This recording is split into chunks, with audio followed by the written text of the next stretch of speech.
Yo creo que es algo que está pasando actualmente y que nos ha llevado también toda la cuestión de la tecnología y bueno, muchas cosas que se están redefiniendo, que es precisamente el cuestionarnos dónde están las fronteras, ¿no? Yo creo que estamos en una época en la cual que hay un término que usan mucho en países como Estados Unidos, que es el crossover, ¿no? Que es, yo creo que está empezando a haber una literatura que empezó justo, tal vez involuntariamente, pero con Harry Potter, que es un libro que llega tanto a un público infantil como a un público juvenil como a un público adulto, ¿no?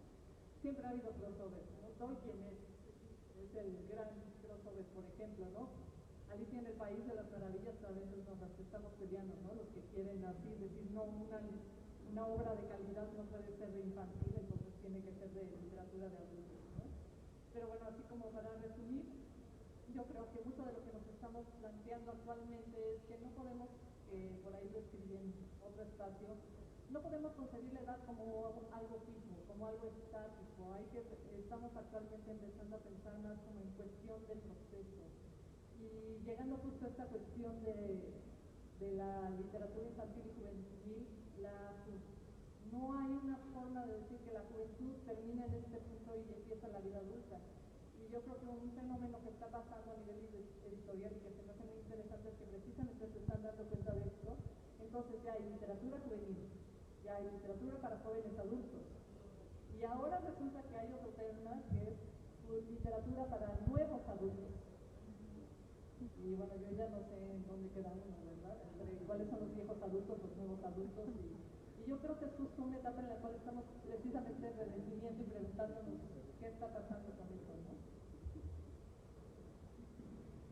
Pues yo me preguntaría si las jóvenes que fuimos nosotras y que leíamos Pregúntale a Alicia, me pregunto si ese libro estaría realmente concebido para jóvenes o nada más lo agarramos nosotros, ¿no? Yo creo que también, pues eso, la juventud, pues no sé, toma los libros que le gustan y eso ahorita con la segmentación del mercado que mencionan, que yo creo que es meramente un asunto de mercado, ¿no? Los jóvenes adultos y los adultos chicos y los adultos grandes, o a lo mejor también por género, ¿no? Pero yo creo que... Yo lo que les digo siempre a mis alumnos, ¿no? Yo creo que alguien que ha cumplido 14 años básicamente puede leer lo que sea. Me refiero a términos temáticos, ¿no? A lo mejor pues les da flojera leer, no sé, un thriller político o tratados de protozoología, por supuesto que no, pero en cuestiones de temas, yo creo que un joven de 14, 15 años puede leer cualquier cosa. Ahora, también depende mucho de su experiencia lectora, ¿no? ¿Qué tanto sabe? Porque habrá muchos individuos de 16, 17 años que sean primeros lectores porque simplemente nunca han leído nada. Entonces, si se les ofrece algo que exceda las capacidades lectoras que han ido adquiriendo, pues no les va a gustar. Y sin embargo, un niño que ha leído, que aquí tenemos varios ejemplos entre nosotros, que ha leído mucho desde muy chico y está muy acostumbrado a todos esos recursos literarios, puede aventarse a lo que sea, ¿no? Esa es mi opinión. Digo, yo siempre cuando te dejan al final creo que no te resta más que decir estoy de acuerdo con que como decíamos, como las asambleas del CCH, como dijeron las compañeras. Como dijeron las compañeras, bueno, también es cierto que yo tuve la gran fortuna de entrar a la literatura juvenil, se puede decir un poco por la puerta grande, porque mi primer premio importante en la LIG fue una novela juvenil y que escribí como casi todo lo que he escrito a la fecha, muy de oído, muy líricamente. De hecho, tiene mucho que ver con los consejos que doy a la hora de escribir, digo, pues, confío mucho en ustedes, etcétera. Pero pues, sí lo cuento porque a la fecha creo que sigo sin saber dónde está la magia de la literatura juvenil, si es que existe, ¿no? O sea, me acuerdo que alguna vez estuve yo en un coloquio así, estaba Pancho de este lado, Pancho Hinojosa, yo estaba por allá, y salió el tema de la literatura juvenil. Yo levanté la mano y le pregunté a Pancho, oye, ¿y en tu opinión qué es la literatura juvenil? Y me dijo, pues yo tampoco sé, pero cuando creo que vale la pena leer algo de literatura juvenil, los mando contigo, ¿no? Entonces eso me halagó muchísimo, pero me dejó igual, por supuesto, ¿no?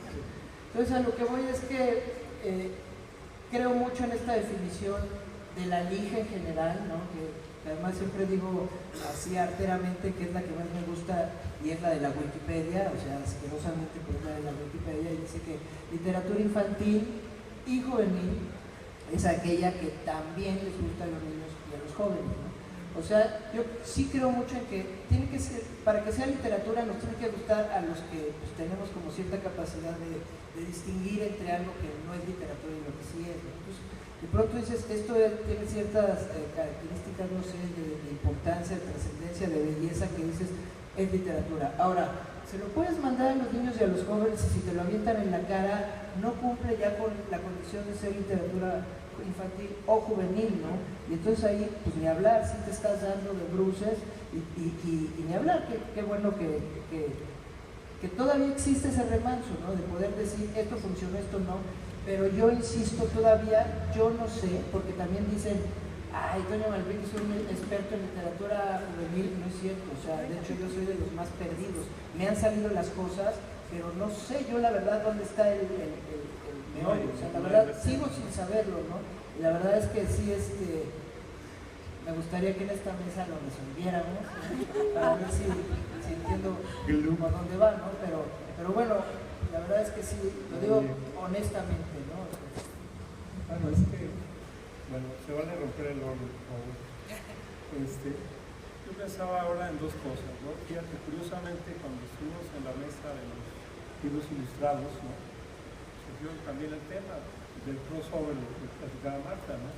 ¿Qué ha sucedido? Bueno, el álbum, el famoso álbum, ¿no? Pues también ha tenido una eclosión en el mundo editorial, y una de las cosas que ya veíamos de hace años, pero ahora francamente se asume como tal, son libros, como dice también Pancho, son libros para niños de todas las edades.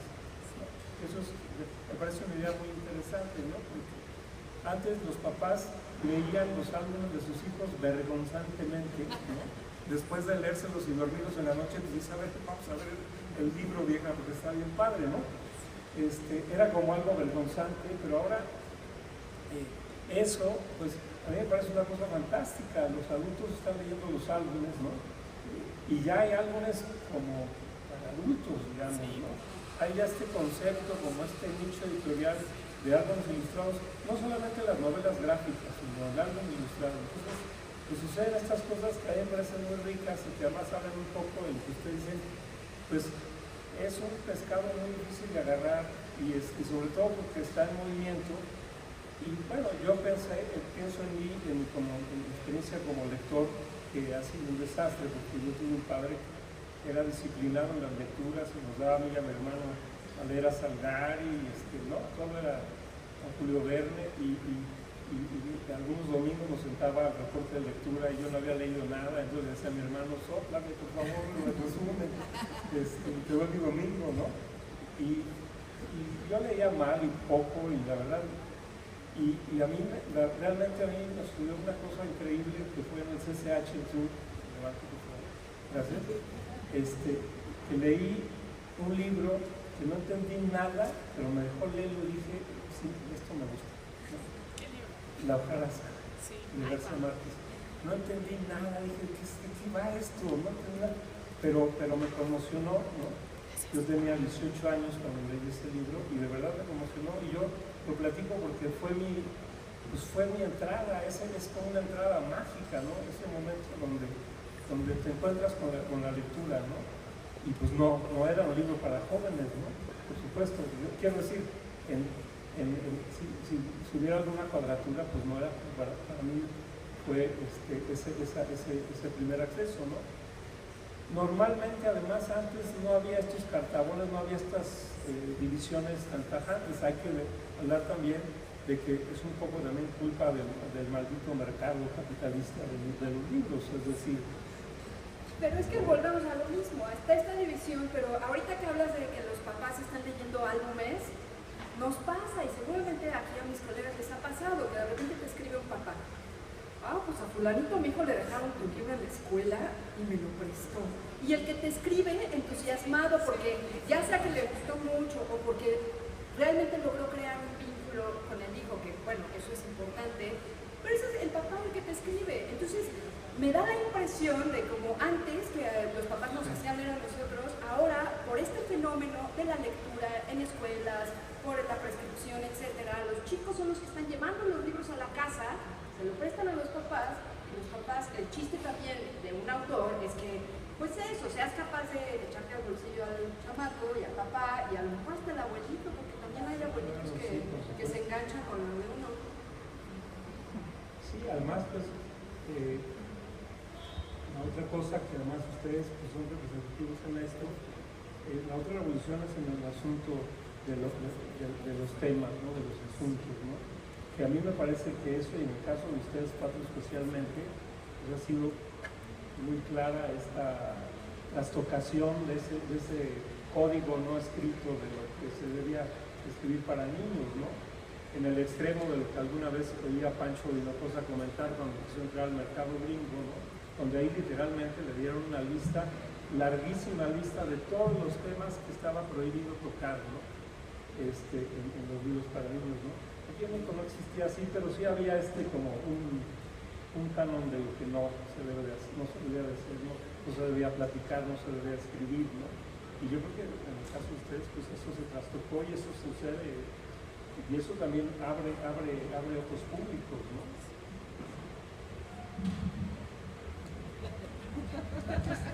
Tú y yo, mío, te lo ves. Bien pesado ese. Sí, es así como... El cáliz. Sí, totalmente. Sí, yo creo que, de hecho, algo que fue muy importante, que yo creo que esta colección, ¿no? De La orilla del viento fue uno de los primeros espacios en permitir justo, ¿no? Que se empezara de repente a tratar temas que tradicionalmente en otro lado no corresponden en teoría a la infancia y a la juventud, ¿no? Y yo creo que sigue siendo actualmente como uno de los conflictos que tenemos, ¿no? A la hora de dirigirnos a jóvenes y a niños, aún cuando afortunadamente no tenemos este contexto tan restrictivo que nos pasa en lista de que no puede ser. Yo creo que sí sigue siendo, y es como la literatura infantil y juvenil, sí sigue siendo un campo en el cual sí se siguen confrontando diferentes visiones de lo que es correcto y de lo que no es correcto hablar, ¿no? Con los niños y los jóvenes, que yo creo que ya van más allá de simplemente una cuestión de estilo, ya van más allá de si yo quiero formar lectores y quiero acercarme a los niños y a los jóvenes pensando que son capaces de tener una idea propia del mundo e incluso atreverme a pensar de que pueden cuestionar las relaciones de poder, ¿no?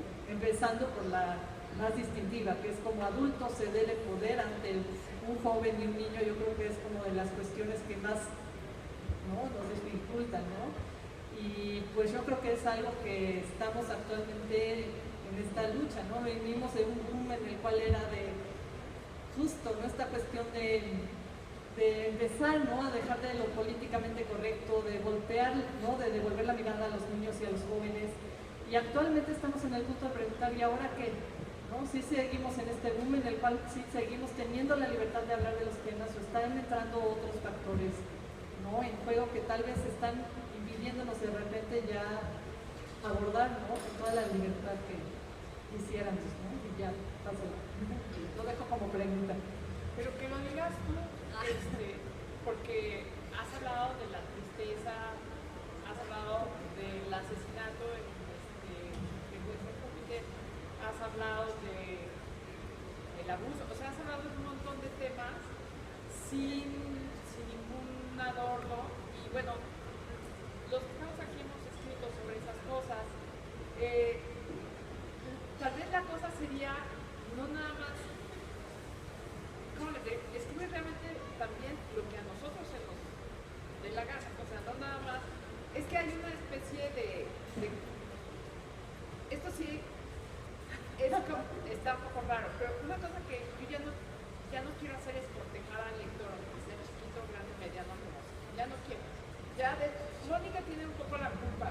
Mónica escribió un libro que me hizo reír muchísimo, que es casi medio año, que es un libro de ruptura y disolución familiar, ¿no?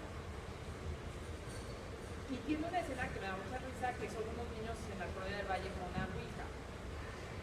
Y luego tiene un libro sobre la anorexia que me hizo reír a mi pesar, pero que también me hizo reflexionar mucho, que dice que cuando la niña que está enferma llega a los 36 kilos, pues está como ella quería, pero nunca había estado tan de mal humor, ¿no? Nunca había estado tan triste. Entonces, a mí eso me hizo pensar que yo también quería escribir algo parecido, pero no pude. Traté y no pude. Y no me salía ni un solo chiste, no nada. La novela se iba para abajo así, pero completamente lastrada por mi tipo trágico de las cosas que sí lo tengo, ¿no? Y un día, bueno, para no hacerles un cuento largo, descubrí que era un fracaso para hacer este tipo de novelas, descubrí las novelas que puedo hacer yo, que son de otro tipo, y no sé quién dijo que no se identificaba con ninguno de los personajes, y tú me diste como la receta el día que dijiste que un amigo te dijo, pues a mí tu libro no me gustó porque no me pude identificar con nada. Entonces dije, no, yo no voy a tratar de que nadie se identifique con nada, o sea, voy a escribir lo que yo quiera, yo ya no voy a tratar de seducir a ningún niño, a ningún adolescente, a ninguna nada, ni a ninguna situación, ni a ninguna red social. Y a lo mejor estoy diciendo, francamente ahorita estoy dejando caer una piñata en una mesa que no tiene nada que ver con nadie más que conmigo. Pero esta eclosión de la que estamos haciendo referencia, o sea, esta abundancia, esta sobreabundancia, también hace que el público pida una cosa con cierta autoridad, ¿no? Quiero que escriba esto. Y el editor ahí está también diciendo, oye, ¿por qué no escribes uno que sea como este o como el otro? Y de repente uno dice, yo no voy a escribir nada de eso y no sé nada y no sé quién es adolescente, ni quién es niño, ni qué, nada. Yo voy a escribir lo que se me dé la gana, como Dios me dé a entender, lo mejor que yo pueda, y no voy a tocar ningún tema de actualidad. El día que Mónica dijo, y mi amigo fue a mi fiesta y me dijo, no me gustó tu juego porque no me gustaba. Yo dije, ahí se gestó una revolución dentro de mí. Ok, yo voy a escribir, si yo quiero, de mi abuelita, si a nadie le interesa y no me lo quiere publicar, lo guardo en mi casa. Adiós. Porque también hay una exigencia, el otro día leí que a Cassandra Clare, que es muy exitosa, un lector le pegó con una pluma en la mano porque no le gustó cómo trató un personaje. Ella le dijo, es un personaje, los que hayan leído aquí las sagas de Cassandra Clare, le dijo que si por ella fuera, Alec estaría muerto. Que Alec aparte no se muere, como lo saben los fans. Y que le dijo que no le gustaba cómo lo trataba. Entonces ella le dijo, pero es que a mí Alexander no me cae tan bien. y le estoy dando un bonito destino, porque aparte tiene un bonito destino en las novelas. Y el joven se enojó, le dijo, dale más lugar, y pan, le pegó en la mano. Entonces yo leí eso y dije, no. Escritura mala. Sí, hasta aquí llegamos, oigan, nada más falta que estemos como en la película de Misery, ¿no? Ahora sí, hazme mi serie o vas a ver.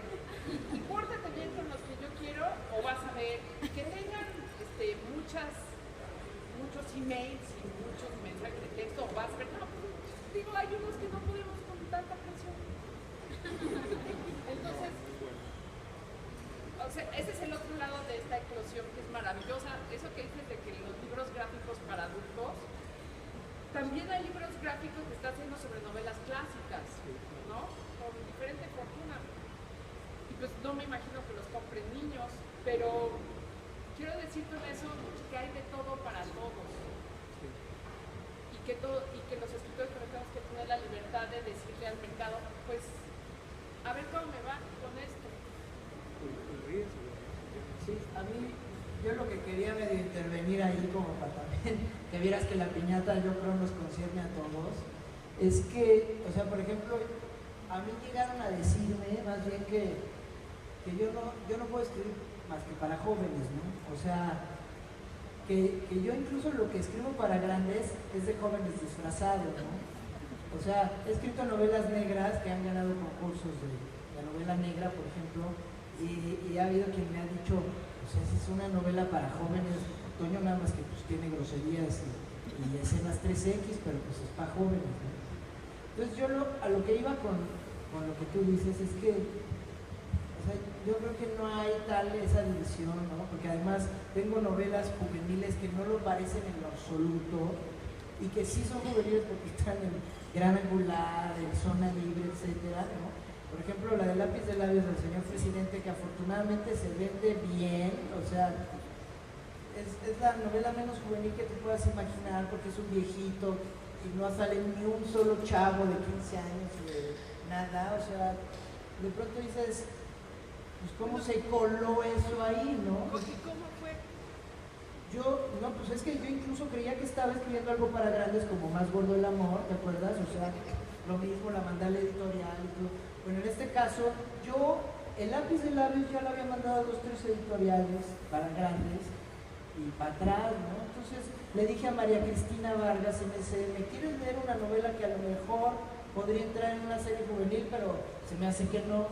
La leyó, le gustó mucho, dijo claro que entra, utilizando ese rasero que sigo sin entender, pero que funciona. Incluso por eso yo insisto que hay que quitarnos de encima eso de que novela juvenil es un chico de 15 hablando en primera persona de todos sus pedos, ¿no? O sea, de que embarazó a la chava, de que tiene, o incluso teniendo las 1000 aventuras, ¿no? O sea, tampoco es que tenga que correr por un laberinto y eso ya lo hace juvenil, no, o sea, yo creo que una novela juvenil obedece más bien a esa única certeza de que les gusta a los chavos, ¿no? Entonces, yo por ejemplo a mí me pasó con Pero es un Loba. poco una botella al mar, ¿no? No es una receta, ¿no? No hay receta, es una botella exacto. al mar que tú mandas y... Pero también habría que decir, y ahí probablemente es el único tip que me gusta dar porque incluso ahorita estoy dando un taller de novela juvenil y aquí hay 2 compañeros, ¿no? Del taller, si no van a decir qué fiasco. Pero la única, entre comillas, receta que doy es escribe con muchísima honestidad, ¿no? O sea, no farolees para nada, ¿no?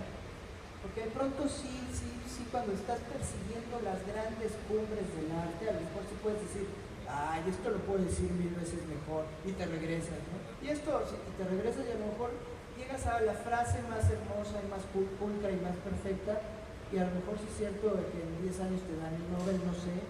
No quiero decir que la gente que escriba así no sea honesta, ¿no? Pero yo creo que sí funciona con los chavos como estar al nivel, hablarles de tú a tú, qué sé yo, porque es lo único que yo he hecho, creo, ¿no? Y que me ha funcionado, entre comillas, ¿no? O sea, digo, con Más Gordo el Amor, yo estaba seguro, dije, ya, ahora sí, ya, por fin me salí de la cancha y pum, vas para abajo otra vez. Ahí mismo en Océano me dijeron, claro que es juvenil, dije, pero yo creí que ya le iban a poner ahí con los grandotes. Sí, con los grandotes, y me dijo el propio director, que curiosamente en Océano el director es de los pocos directores que leen todas las novelas israelíes, él me dijo de propia voz, claro que es juvenil. ¿Por qué? Le digo, porque tus personajes nunca crecieron, cabrón. Así es cierto, tienen 40 años, pero nunca crecieron. Dije, bueno, pues allá hay a lo mejor una definición, no sé. Oye, no, pero el tema es peliagudo y es canijo porque además yo insisto en que esto también es culpa del mercado, ¿no? Y es culpa de los editores, es decir, hay muchos ámbitos editoriales donde se diseñan los libros desde mercadotecnia, ¿no? Ah, sí. Es decir, y esa literatura está en boga ahora, ¿no? Quiero decir, eso ha afectado duramente, ¿no? A mí me pasaba, como ilustrador, ese ha sido mi sino, en que cuando hacía yo dibujos para grandotes en la jornada, los periódicos me dicen, ay, sus dibujos parecen para niños, ¿no? Y cuando hago dibujos para niños, me dicen, ay, tus dibujos pues me parecen como para adultos, ¿no? Eso es perfecto. O sea, creo que estoy bien. Pues no me preocupaba al principio, pero luego dije no, porque luego, y eso me gusta lo que están ustedes comentando, dicen, bueno, ¿cómo le haces para dibujar para niños? No, yo no dibujo para niños, yo dibujo alrededor de una historia, ¿no? Y particularmente desde que empecé a hacer ilustraciones infantiles, cuando tengo contacto con los niños como lectores, que son lectores mucho más suspicaces en muchos ámbitos que los adultos, me dan cuenta que ellos sí se fijaban perfectamente bien en los dibujos, ¿no? Y los leían, ¿no? Y veían los detalles, y entonces, y hay libros que he ilustrado que son, pues, las imágenes no son fáciles en el sentido, no que sean muy obtusas, sino que pues, son más simbólicas y las desconsigo perfectamente bien. Así es que esa experiencia con esos lectores y con los jóvenes ha sido también una manera yo mismo de aprender, no sé si sucede con ustedes, ¿no? En ese contacto con sus lectores, aunque estoy de acuerdo que no se trata de decir, bueno, pues ahora de qué quieren que escriba, pues, está la parte regular, que es la que ustedes están hablando de esto, que es los procesos creativos, ¿no? Y eso es un ámbito pues, muy delicado, ¿no? La otra parte es este famoso otro círculo donde ya que escribiste el libro corre por la vida y encuentra quizá la otra orilla, ¿no? Quizá, ¿no? Pero esta otra parte del medio círculo que es fundamental, que es el proceso creativo de una escritora, de un escritor, o de un dibujante, de un pintor, ¿no? Pues ese tiene sus reglas, ¿no? Y no está en función de esas motivaciones o de esos intereses externos, no sé cómo decirlo. Pero eso aquí, porque les voy a contar una cosa. Una vez nos reunimos, Alberto Chimal y yo con Karin Koeman, la esposa de Dani, y empezamos a platicar y nos dijo que en Estados Unidos y en otros países del mundo el libro, tú tienes un agente antes de terminar, de empezar a escribir el libro. ¿Tienes un qué? Tienes un agente antes de empezar a escribir el libro. Entonces tú le platicas tu idea a esta persona y esta persona va por las editoriales viendo en qué colección queda. Claro. Y entonces se sientan 10 personas en una mesa y deciden cómo vas a ir más o menos escribiendo tu libro. Y estas personas le ponen el título, ven cómo le van a hacer un marketing tremendo. Este es un ejemplo de esto, es un rival que le salió a Harry Potter que se llama... el escritor se llama Eoin Colfer. Perdón, yo ahorita les digo cómo se llama el detestable y abominable libro que era como enemigo de Harry Potter y que lo consiguieron en la editorial de Disney. Y Chimal y yo estábamos oyendo acá en así. Y le decía, oye, pero nosotros terminamos el libro y vamos de editorial en editorial como dices, Ni siquiera quieres una sí, ¿quieren leer esto? Y al año como por abril dices, oiga, ¿no tienen mis regalías? No sean malos, ¿no? Mándenme, aunque sea, digo, aunque sea un estado para ver cuánto vendí, ¿no? Y te dicen, estamos en proceso, estamos esperando los administrativos. Y uno, ya es abril, entonces llega mayo, entonces, oye, ya va a ser el 10 de mayo, ¿no? O sea, toda esta idea de el agente, y mi agente va a hablar con tu agente, y no sé qué. Yo le dije a Karin, híjole, ¿sabes qué? No es por nada, pero méteme a mí y a todos mis cuates en un tráiler, mándanos a Estados Unidos y regresamos y les mandamos dinero a las editoriales que nos ignoraron. Nada más que nos tienes que conseguir a ese tipo que va a ir con nuestras ideas. ¿Qué onda? O sea, eso me parece. Y acerca de lo del diccionario tabú, ya no existe. Ahora existe una división: libros para muchachos suicidas, libros para muchachos que se fueron de su casa, libros para muchachos que se cortan, libros para muchachos que beben. Todos los problemas ya están divididos. Y eso a mí, por lo pronto, yo no sé, pero a mí me acobarda. Digo, pero ¿cómo voy a traer esta cosa tan premeditada? ¿No? ¿Qué onda? Todos mis títulos son pésimos porque ni siquiera se me ocurre. Aquí hay 10 gentes alrededor de una mesa diciendo, bueno, ¿y cómo le vamos a poner? Artemis Fowl se llamaba el ejemplo. ¿Cómo le vamos a poner para que jale gente? Entonces, los mexicanos estamos más bien del lado opuesto. Terminamos el libro, lo entregamos, todo el mundo tiene prisa, pues que en la feria, no sé qué. Y entonces quitan nuestros libros después de no sé cuánto tiempo. Aquí no vale ni modo, pero ya no están en la editorial, ya no están en la ¿cómo se llama? En la librería, y la editorial tiene que dar dinero, no sé qué. Si no vendes en 6 meses te quitan, no sé qué ridiculeces. O sea, estamos con el libro convertido también en un bien consumible de muy rápida vida. Entonces hay que decirles. Es mi idea, pues. No sé si. Ok, yo te voy a dibujar el logotipo. No, pues yo creo que la piñata somos muchos, así que esa que la tienen de humanidad. Y yo creo que justo cuando, ahora de lo que platicábamos, de que estamos justo en este momento de que veníamos, ¿no? De este boom, ahora mucho de lo que está pasando, yo creo que es que actualmente todo se mide por competencias, ¿no? Entonces ya es una disección de temas y yo, bueno, ya entrando y empezando con quitar las barreras que me parece bien, a veces hace falta justo cruzar fronteras, no estar pensando tanto en categorías de clasificación. Pues yo digo, ya Ana Karenina, como la pone suicidio, infidelidad, divorcio. Exacto. Y aparte, más la Odisea, complejo, perdónenme, la Odisea le van a poner en dónde? En libros para niños porque salen sirenas. ¿Qué onda? Guía de viaje, ¿no? Junto a Lonely Planet van a ir. Los nuevos tienen los de pesca. Y yo creo que actualmente, de lo que decías, estamos justo en un momento que no sé cómo lo vean ustedes, pero es como, por un lado es muy afortunado, qué bueno que las escuelas tienen los planes de lectores, eso está bien, que se les fomente a los chicos, pero el problema es que de repente caemos en esta otra cuestión de, es que necesitamos libros que tengan valores, que promuevan ciertos temas, y entonces estamos también en una encrucijada en la cual se puede volver, por un lado, ¿no? Esta exigencia de maestros y adultos de promover valores y ciertos temas según la ideología de cada escuela además, y por otro lado toda esta cuestión del mercado, de que la maldición de Crepúsculo, así de vamos a repetir la fórmula del vampiro, por eso es increíble como el buscarle otras miradas al vampirito de brillantina.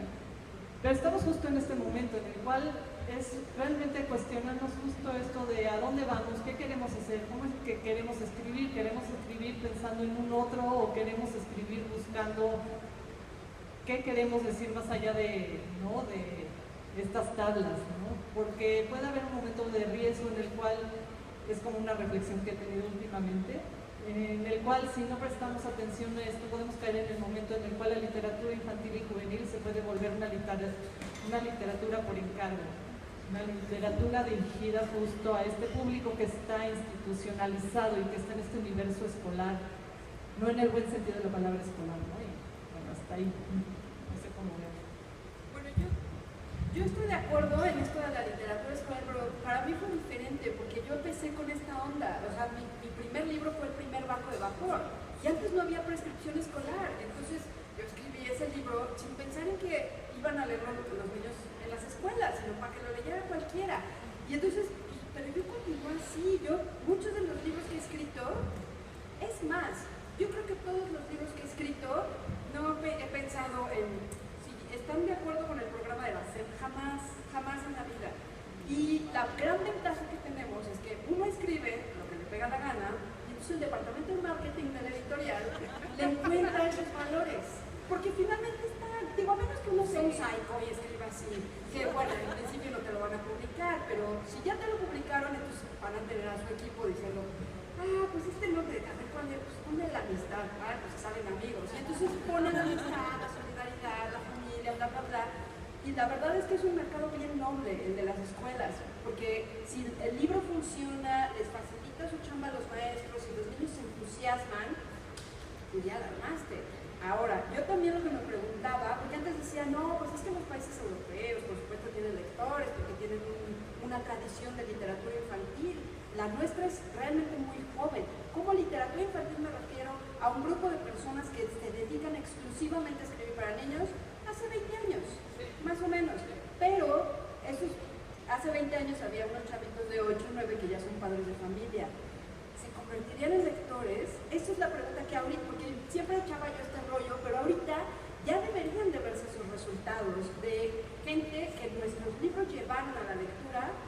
Sí quedaron siendo lectores o no, habría que hablar a la Canilla a ver qué nos cuenta. Ahí está Jaime Alfonso, porque a Jaime Alfonso se le acercan y le dicen, tu libro fue el primero que leí, y eso pues está impresionante. Tú, ay, qué bueno que ahorita nos vemos y firman y tu libro fue el primero que leí, pues está grueso eso.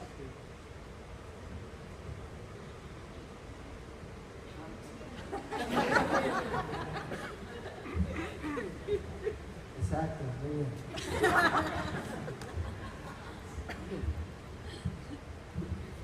Jaime Alfonso, ¿quieres opinar? Sí, abramos la piñata para todo el público. Pues sí. Pues sí, ya es más o menos buen momento para preguntas y respuestas, intervenciones, Quejas, sugerencias. sugerencias.